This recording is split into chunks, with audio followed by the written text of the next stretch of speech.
What is going on, guys? zVitiate here, and what you guys are watching is some Black Ops 2 studio gameplay. Get like 2 load stars. This is a decent gameplay in the background. I'm playing here with Drifter and a couple of his friends. I do pretty well, decent gameplay for the background, but let's talk about the big old Call of Duty news this week, and that is Call of Duty Ghosts. Now on your screen, which you've probably seen this picture like a million places, is the box art for the game. Now let's talk about this game itself and if it will actually be a good Call of Duty. It's really early for us to tell if the game is going to be good, but let's just hypothesize here, work with me here. So the first thing you guys will realize is that only Infinity Ward is developing this game. There is no more Sledgehammer and Infinity Ward combo. That means that there will now be, I think, 3 Call of Duty developers, because I remember Sledgehammer was hiring to make their own Call of Duty game, which I think that's good for this series. There needs to be a 3-year span for developers to make the game. Bonderhar said in an interview, ideally they want three years to make a game. Now they will have 3 years to make a game from here on out. So expect Call of Duty games to just be higher quality from here on out. Now, I'm kind of worried and excited at the exact same time for Call of Duty Ghosts, because guys, let's face it, Infinity Ward always innovates. They are the innovators in the series, but they always flop. They always make that fatal mistake. Like Modern Warfare 3 could have been so good, but like the engine didn't feel too well, the weapon balancing was kind of off, but they innovated pretty goddamn well. The lag comp wasn't too good, and death streaks, but for the most part, they innovated a lot, and they really added some really new cool features into the game, which I thought made the game a lot better. We go back to MW2, great feature, customizable kill streaks, all these new things, tons of guns, attachments, camos, all this kind of stuff. But then the hackers and the noob tubes and the commando and the one-man army, they just come so close and they just fail. Like, they're the innovators and Treyarch are the executors, and hopefully with next gen systems coming in, they'll finally be able to execute perfectly, because guys, let's face it, the Infinity Ward games are just a lot of fun. They just always fuck up. I hate to say it that way, but it's true. Now, so far, Drifter's information has 100% been correct, Call of Duty Ghosts and all that kind of jazz.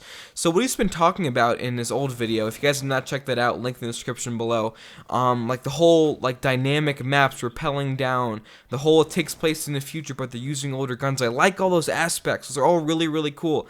I like having weapons that I know and love. I don't like the Peacekeeper, like that's kind of a gay name for a gun. I hate to say it.